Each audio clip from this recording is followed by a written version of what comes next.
Hi everybody, welcome back to Horror and Sci-Fi Collectibles. Back with another Terminator video. So this is the T-1000 liquid nitrogen version. This was part of NECA's Real Toys line and came out for the 20th anniversary of Terminator back around 2011, 2012, that time frame. So he came from a comic book store in Evansville. A friend of mine was down there, picked him up. I had actually been there and seen him before for the $18.99 and just did not really, feel like I needed him that bad. And then my friend called me and said he was half price for $9.50, so I thought that was a good deal. Looking around online a little bit, you can still find him $20, $25 on Amazon, maybe even a little bit cheaper on eBay. But good shot of him on the back. The back, he certainly looks a little bit wetter than he does in real life on the other side. So some other Terminator figures that were available at the time, of course, was the endoskeleton, which I've already done a video on. I think it was a different one than what I have, but endoskeletons are all pretty close to being the same. And then the Battle Across Time Terminator from the ride from Universal Studios, if you've ever been down there. So again, he's just been sitting waiting for more shelf space, so now he's gonna get his chance.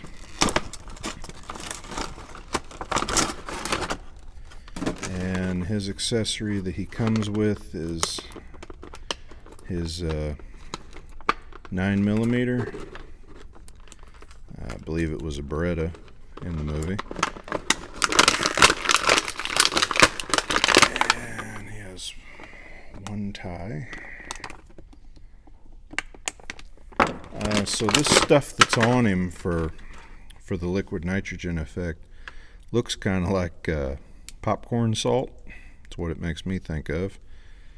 Or pretzel salt, rather.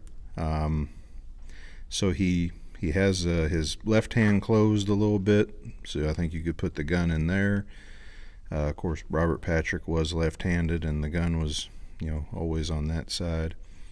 You can, it looks like, put the gun in the holster and actually close the holster. It does have a tab.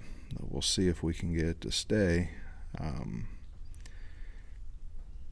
That might take some finesse at a later time. His radio on his belt with the antenna. So he's got a bent leg, bent foot rather. You can see there, so you can pose him like he's trying to walk, and it looks like he's sticking to the floor a bit. You can have this leg really tilted up. He's on his toe. He's trying to take a step.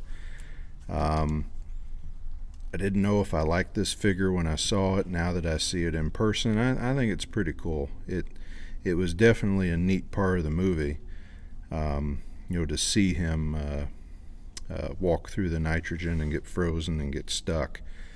So there's other T-1000s in the line. There's one where he's metal that I've been toying around with the idea of buying, but he is between $40 and $50, and I just kind of hate to go that much for one single figure that's not an ultimate if it doesn't just look like something I have to have.